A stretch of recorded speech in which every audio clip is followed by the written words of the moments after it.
So just some of the things that people have been talking about, I guess, in terms of, and Sue mentioned this, the thing that we greatest learning from the project was that people wanted things that they could use tangibly in their teaching and learning. So the focus of the website in terms of accessing it from the point of view of individuals is to be able to give everybody a place to openly share their resources, their teaching and learning materials. And so we've had relatively good success with that. If you go in at the moment, we've got 131 teaching items, and they can be sorted by academic level discipline and sustainability issues. The way in which you share teaching materials is relatively easy. Once you have a login, it's just a simple matter of like attaching an attachment to an email. And I think one of the things we tried to do with the website, which didn't get traction, was to then enable, like, for example, here's a teaching material that people who are registered on the site can actually start to have discussions on particular teaching and learning materials. That hasn't really worked. And so I think what we learned from that is people won't go in, click on a teaching material, download it, and then come back at a later point and have a discussion about it. So as a result of that, one of the strategies we've been trialling is to have a LinkedIn site. And I noticed that came up on the chat. Someone said, can't we do this kind of connecting and conversing through an existing platform like a LinkedIn? You know, there's no cost involved, obviously, in that, and there's no maintenance and upkeep. So we've got 113 members in there at the moment. There are over 250 people on the website, so not everybody has taken up the LinkedIn group. And a lot of people who are in the LinkedIn group are not on the website, so they're people who are coming from all over the place in terms they just have an interest in teaching and learning. So what we've been trying to do with this is create discussions around specific teaching and learning materials in relation to the kinds of topics that we're teaching in our courses, to try to get feedback on how other people might use it, what did they think of it. And again, that's had some success, or, you know, just even me scrolling down here, you can see a lot of that discussion's coming from us, but there have been some comments from other people. Occasionally there are likes and things like that on our discussion, but it's not a deep level of discussion that's been happening here. Although, you know, people are welcome to join this and give it a shot if it's a platform people feel comfortable with and want to continue using. One of the interesting things about using the LinkedIn site is, and also through the website and the Twitter stream that's associated with the website, we've kind of had a LinkedIn reciprocal relationship going on with a group that are operating out of the UK. And so they often share stuff with us and we're sharing stuff back with them. So it is getting some kind of international linkage going on. So yeah, again, I guess that gets me to the point of the Twitter. The Twitter's actually been, when we did some analysis, getting the most traction. So we've got 552 followers here. Again, the people who are following this are not the people who are registered in the site, and sometimes they're groups or universities from overseas, institutions, government, people working in government. What I've been trying to do with this is create a list, which is everybody that I know or that I can identify as being an Australian educator, so that those links are coming into a special feed that I've then been trying to retweet regularly, so that when you go to the website, what you see on the landing page is that live Twitter feed happening with as much, you know, reciprocal tweeting of people who are registered in this community, being the website itself, hopefully being Australian educators. The other thing that we've added to the site since last time we spoke in this forum, which was in February, a lot of people said, well, we don't know who else is on the site. So we worked with the developers to have this page, which is now a listing of all educators that are listed on the site. And, you know, just some featured educators, the features that educators can change. You can search for educators by locality, institution, discipline or issue. So you can find people who might have common interests with you here. And at the moment, you can see we've got 277 educators now on the site. In terms of like the flexibility you have to be able to, you know, change things within this site, once you go into your own profile, you can actually change anything you want about your own profile and add anything you want to the site. The idea is that there's meant to be a catalyst within each university, and that person kind of acts as a moderator to make sure that content isn't going up that people in the community aren't comfortable with, or that, you know, if a person registers who's somebody who's not a legitimate educator in Australia, we knock back that as a first layer of kind of security, but people can still troll the site. And so catalysts are another area of trying to block people from getting in. So your information is relatively safe when you share it through this site. I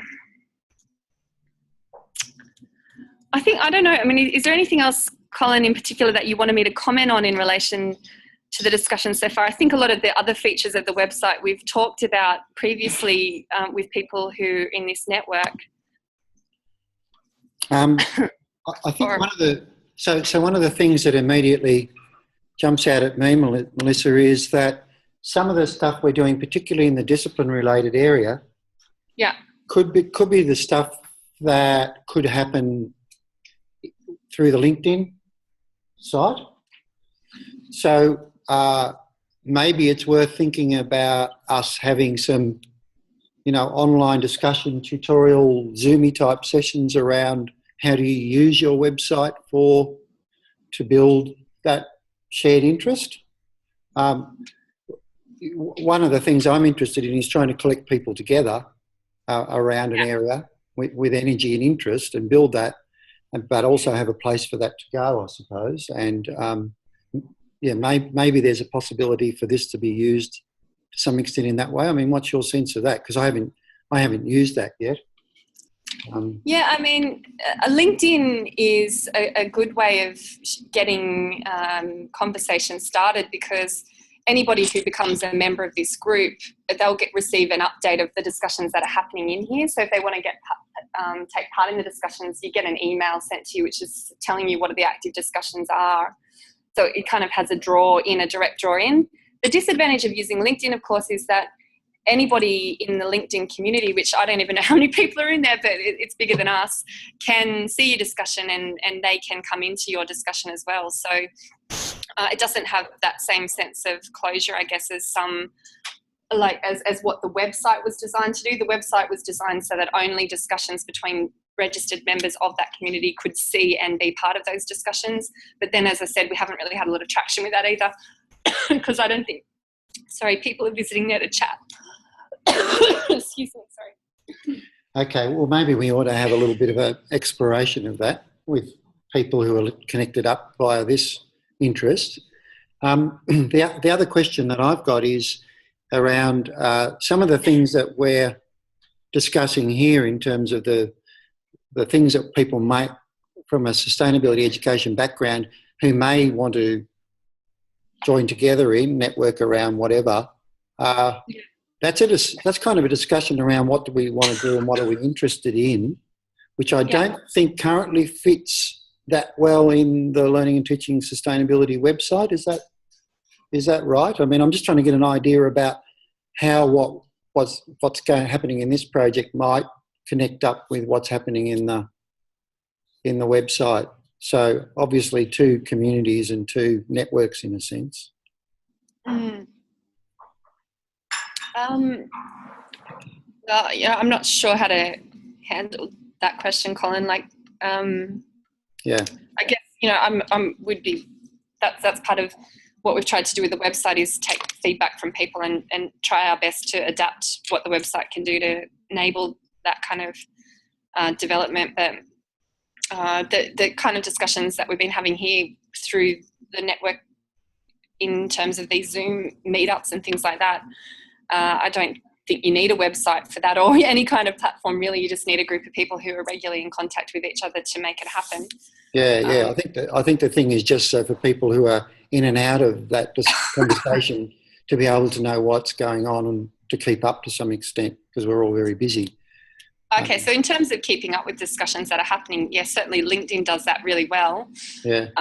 And the website could be used for that purpose in terms of the newsletter that goes out and the news items that are posted. And, we can allow other people to have access to taking those roles. So like in sub-communities, we can give away logins that allow people to edit certain pages within the website. And then it just requires a little bit of a brief training on how to do that. And then they can send out their own messages and news items and things like that through the platform. But it also then goes out publicly and to everybody else. So it's not exclusive. Yeah, so we might have a bit more of a look at that as we go on and collect this interest together, because you've got your button on the About Sustainability website there. So if we went to the EfS one, where we're kind of putting stuff up there at the moment, then there's some stuff up there. So there may be a possibility of crafting that in a way that meets people's needs to some extent. So maybe yeah, well, I mean, Alison can comment on that, I guess. So we gave Alison this login to be able to curate and edit all the information on this page, and Alison can also post news items which appear on the main page here, and she can also have the access to send out to people, who are registered as well. So if there are, as a suggestion, the other groups that you've got started up, those people who are kind of heading them up could have similar type logins and do similar things. Yeah, under headings or something like that. Is that right? Under headings, or okay. Start up another page for that, or whatever you wanted to do. Yeah, okay. So I think that's what we need to explore, because this site's great because it's got a whole lot of fabulous features. If we create some things that can actually be used through this page, I think that'd be a really good way of doing it, because then people become more familiar with it. So that's one of the things that I'd like us to explore more. And Alison's done the curation on this, I haven't at all. So we need to build the expertise in how to do that to some extent. So maybe at least for some of those areas, we'll have a go at trying to do a version of some of those, maybe as pilots on the EfS page, and see if we can get that happening. Yeah. Yeah, sure. Yeah. All right. Anything else? Do people want to ask questions? I think we're pretty well on time for that. Is that right? Yep. Yeah, good. Thank you, Melissa. Well, that's great, because people have got a bit more of an idea. Anyone who isn't on this, please join up. I think you have to join through institution, is that right? There are a couple of people here I know who are not in universities. Is there a way of them getting access to this, Melissa?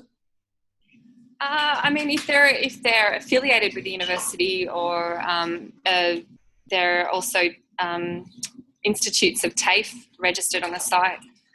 If they are part of any kind of educational institution. Sorry, I didn't mean university. Yeah, I mean tertiary. Sorry, that was just my bias coming through.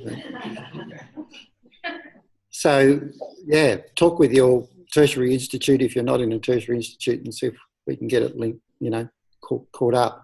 And we'll have a look at that, because I think Alison a light went on, didn't it, Alison, there, about maybe some of the stuff we're doing could actually be directly taken into there.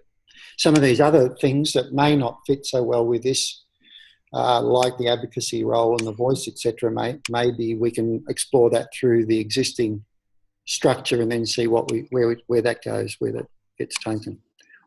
All right, fantastic. Thank you.